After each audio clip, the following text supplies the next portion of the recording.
O empreendedorismo como meio de autossustentação de carreiras musicais é tema de dissertação da Escola de Música da UFMG. Modelo de vencedor do Nobel da Economia motiva novo método de seleção amostral em doutorado do Instituto de Ciências Exatas. Começa agora o Logia.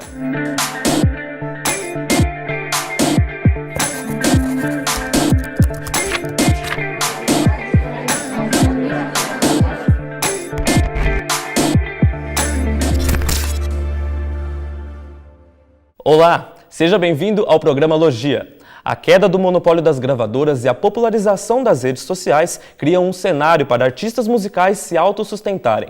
Segundo dissertação realizada na Escola de Música da UFMG, é preciso se atentar a conceitos do empreendedorismo para a gestão da carreira.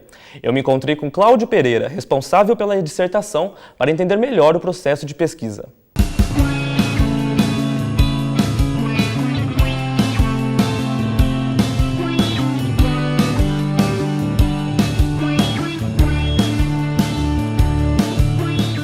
Dos palcos às páginas de dissertação de mestrado, a pesquisa Para Além dos Holofotes, uma análise da gestão de carreira de músicos populares, foi defendida no programa de pós-graduação em música da UFMG.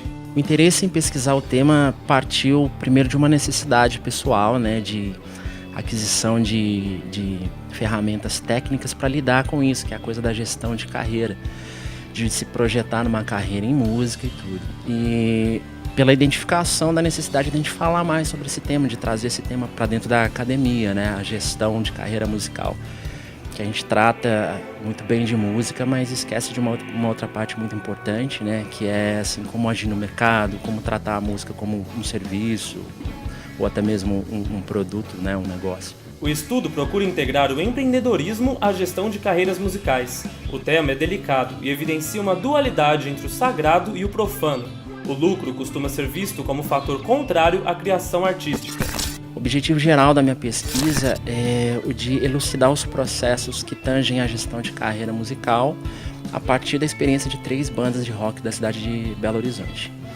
E os objetivos específicos, um deles é tratar dessa questão do sagrado versus o profano, que ela recorrentemente aparece no texto, não se propondo a dar uma resposta sobre isso, mas tentando desmistificar um pouco. Outro objetivo específico é sugerir o estudo do empreendedorismo para músicos como uma via de construção de carreira autossustentável.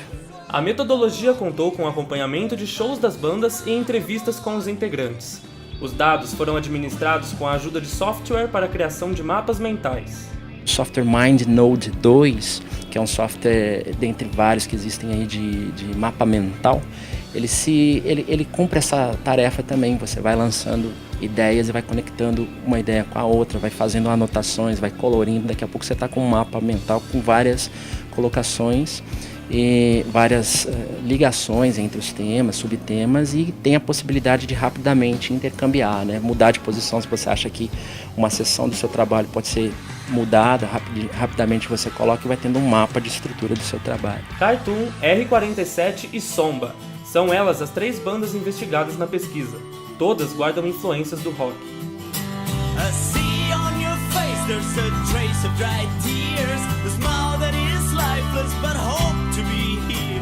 Faço tudo pra mostrar que palavras se perdem no ar, se falar dessa boca pra fora.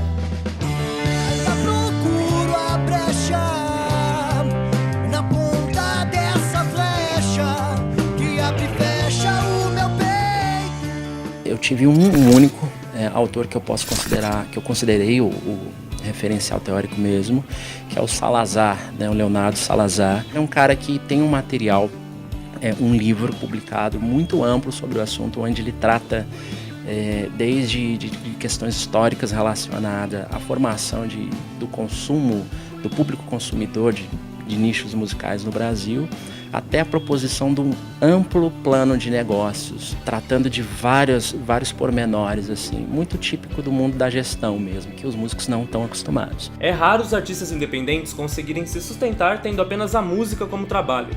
A pesquisa de Cláudio mostra caminhos para bandas se destacarem no meio musical. Uma vez que a banda consegue se projetar, ter alguma ter uma boa presença online, por exemplo, em plataformas digitais, mídias sociais e tal, ela pode passar a explorar venda de produtos relacionados à sua marca, à sua música. Uma vez tratando a música como um serviço de nicho específico, você vai ter pessoas que agem no mesmo nicho e tal, e não é um problema você observar as estratégias lançadas, né? Então é legal você se inteirar disso também.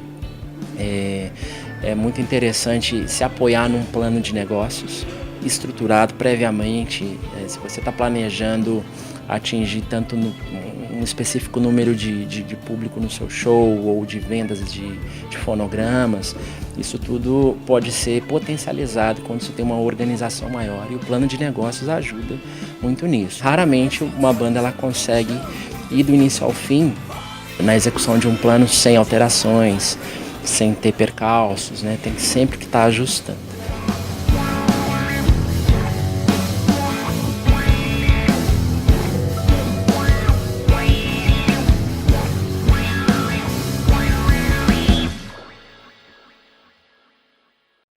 No campo da estatística, métodos de amostragem funcionam para obter uma parte de um todo. Eles são normalmente utilizados em pesquisas científicas ou de opinião para se conhecer alguma característica de uma população. O professor da Universidade Federal de Viçosa, Fernando de Souza Bastos, desenvolveu em seu doutorado aqui na UFMG uma alternativa ao modelo de Heckman, vencedor do Nobel de Economia em 2000. A pesquisa foi realizada no Instituto de Ciências Exatas da UFMG. E o Fernando está aqui no nosso estúdio hoje para conversar com a gente sobre a tese. Bem-vindo à Logia, Fernando. Obrigado por ter aceito o nosso convite. E eu queria começar perguntando um pouco sobre o campo de estudos da estatística. Qual que é a importância desses estudos para o dia a dia das pessoas? Primeiramente, muito obrigado pelo convite. Para mim é uma honra estar aqui, né? Bom, a estatística hoje está no auge do mercado de trabalho, né? Um profissional formado em estatística hoje pode desenvolver trabalho em diversas áreas, seja na área de saúde, seja na área bancária, seja na área acadêmica, né? Então, e hoje com a questão da revolução tecnológica, da questão do Big Data, né? Então é um profissional muito necessário para o mercado de trabalho, né? E qual que é a função de uma seleção amostral? Bom, um problema de seleção amostral é quando, num processo de amostragem, você tem uma variável de interesse que pode ser, no momento da sua seleção, ela pode ser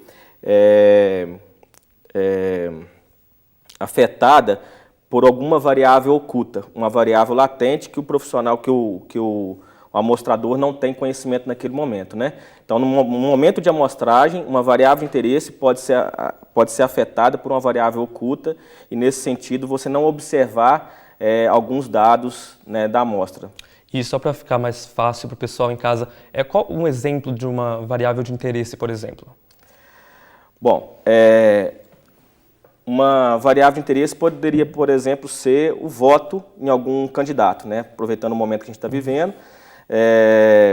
Tem vários exemplos na literatura. Um exemplo muito interessante que é dado muito nessa área de pesquisa eleitoral é uma pesquisa que foi feita na década de 1950, na eleição de Truman e Dewey, nos Estados Unidos, em que os pesquisadores, né, ligaram para as pessoas perguntando em quem eles votariam. Né, naquela época, só tinha telefone quem era rico, né, quem tinha muito dinheiro. E a pesquisa foi uma pesquisa viesada, porque a resposta, né, da pesquisa foi apresentada que o vencedor poderia ser Dewey, uma grande vantagem em cima de Truman. Porém, a variável riqueza afetava a observação da variável de interesse, que era o voto, né, e afetava também a participação das pessoas na pesquisa. Então, a pesquisa que foi feita apresentou o Dewey como vencedor, quando, na verdade, na prática, quem ganhou foi o Truman, porque muitas pessoas que não tinham telefone, a maioria da população, votava em Truman e não em Dewey. Então, você tinha uma variável de interesse, que era o voto, em quem a pessoa votaria, e a variável oculta era a variável riqueza, que afetava essa variável de interesse, né, na observação dessa variável de interesse.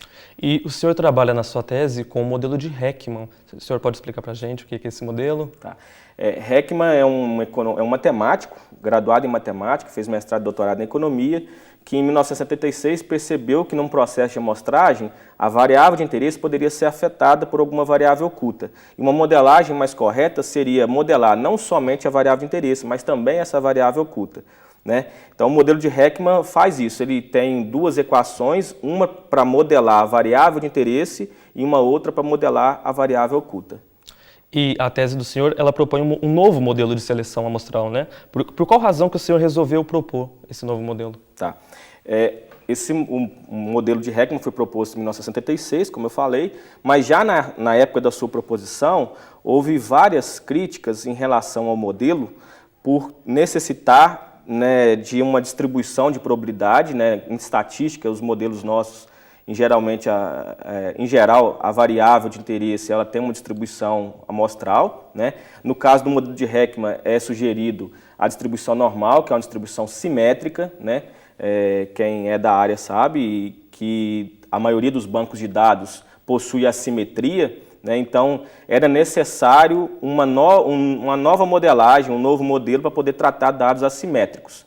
Desde a introdução do modelo de Heckman, houve essa crítica. Só em 2012, dois autores, a Yulia Marchenko e o Janton, introduziram uma nova modelagem do modelo de Heckman, que é o chamado modelo Heckman-T, para dados, não para dados assimétricos, para dados simétricos também, mas que, de certa forma, trazia uma novidade ao modelo de Heckman que se ajustava melhor a dados extremos, a amostras com valores extremos.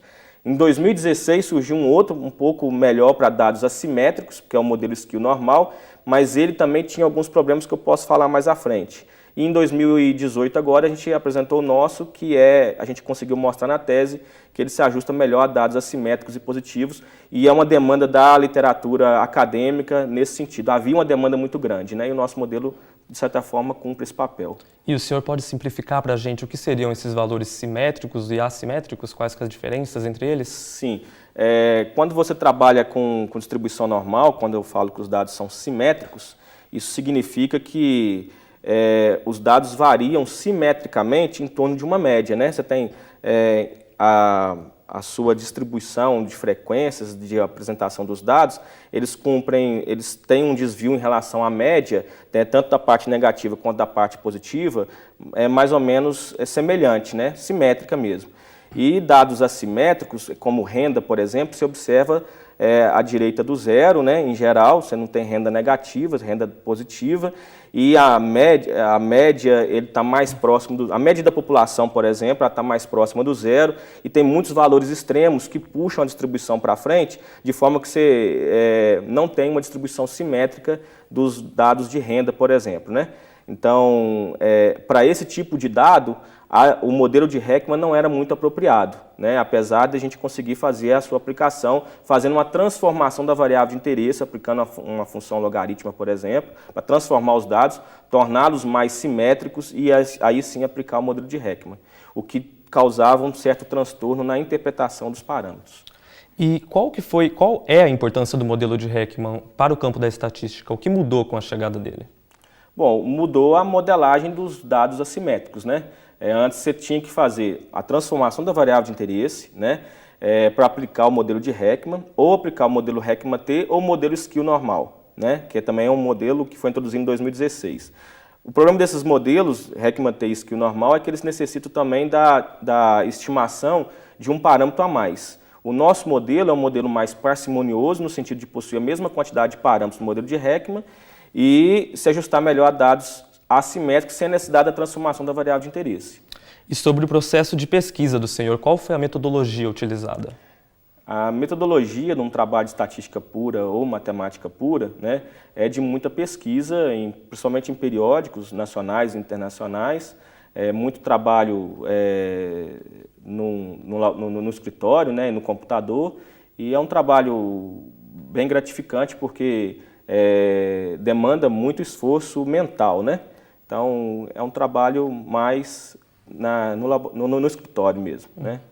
E quais foram as maiores dificuldades encontradas pelo senhor durante esse processo? Tá. As maiores dificuldades são que a literatura ainda é um pouco incompleta nessa área, né, do modelo de seleção amostral. A gente tem alguns modelos que são paramétricos, modelos não paramétricos, né? Mas na nossa pesquisa, o primeiro modelo de fato para dados assimétricos foi o nosso. Então, a gente tinha essa dificuldade de não encontrar exemplos na literatura, né, para poder seguir. A gente fez um trabalho todo trabalho de tese é inédito e o nosso ainda teve esse diferencial que a gente não tinha exemplos para poder seguir. Foi mais uma ideia criativa do meu orientador, inclusive. Né? E o senhor contou que teve dificuldades na literatura, né? Qual foi o levantamento teórico feito na pesquisa? Foram vários artigos que a gente, né, utilizou. Esse da Yulia Marchenko e do Janton, da modelo Heckman-T, um do Ogundimun, que é da distribuição Skill normal, e teve vários autores, Ariba Masai Schmidt, Hutton, o próprio autor também do trabalho do Birne Balsão desse bivariado, que é o Balakrishna, e outros. Né? E então, o modelo proposto pela tese é o Heckman-BS. Né? O senhor consegue dar uma aplicação prática desse modelo para a gente? Sim, quando você trabalha com dados assimétricos, que você percebe a possibilidade de no momento de obtenção da variável de interesse, alguma variável oculta afetando a observação ou não dessa variável de interesse, você poderia aplicar o nosso modelo. Né? Um exemplo prático foi o que eu utilizei na minha tese, por exemplo. Você tinha lá um banco de dados chamado Expenditure Panel Survey, que é uma pesquisa de despesas médicas dos Estados Unidos, que a gente tinha várias covariáveis tentando explicar o gasto com despesa médica. Né? Nesse caso, a variável de interesse não foi observada para alguns indivíduos da amostra, apesar da gente observar as covariáveis, as variáveis explicativas. Né? E se você retirasse essas pessoas, esses indivíduos que não observou a variável de interesse para eles, né, que a gente não observou a variável de interesse, a gente poderia estar causando um certo viés na estimação da despesa, né, e jogando informação fora. Se a gente fizesse uma modelagem, um modelo linear múltiplo, considerando a variável de interesse e os zeros que a gente obteve, né, na despesa, a gente também poderia estar causando viés na estimação dos parâmetros. Então, um modelo de Heckman, e principalmente o modelo de Heckman assimétrico, que foi o caso do nosso, seria um modelo mais apropriado para esse tipo de pesquisa. E, para finalizar, quais foram os resultados finais dessa pesquisa? Bom, a gente, foram 36 anos até alguém conseguir introduzir uma nova modelagem no modelo de Heckman, que é o modelo Heckman-T. Depois, mais 4 anos, 40 anos, então, para poder introduzir o modelo Skill normal. Né? Então, na nossa tese, a gente produziu 2 novos modelos, na verdade. A gente introduziu o modelo Heckman generalizado, que a gente cria uma modelagem para dados com problemas de viés de seleção e heterocedásticos, que tem uma dispersão variável, e introduziu o modelo Heckman-BS, que é para dados assimétricos e positivos, um modelo parcimonioso. Né? E então, Fernando, infelizmente nosso tempo acabou, tá? Mas eu agradeço novamente por ter aceito o nosso convite aqui hoje. Ok, muito obrigado. O Logia desse mês fica por aqui. Muito obrigado pela companhia e até o mês que vem.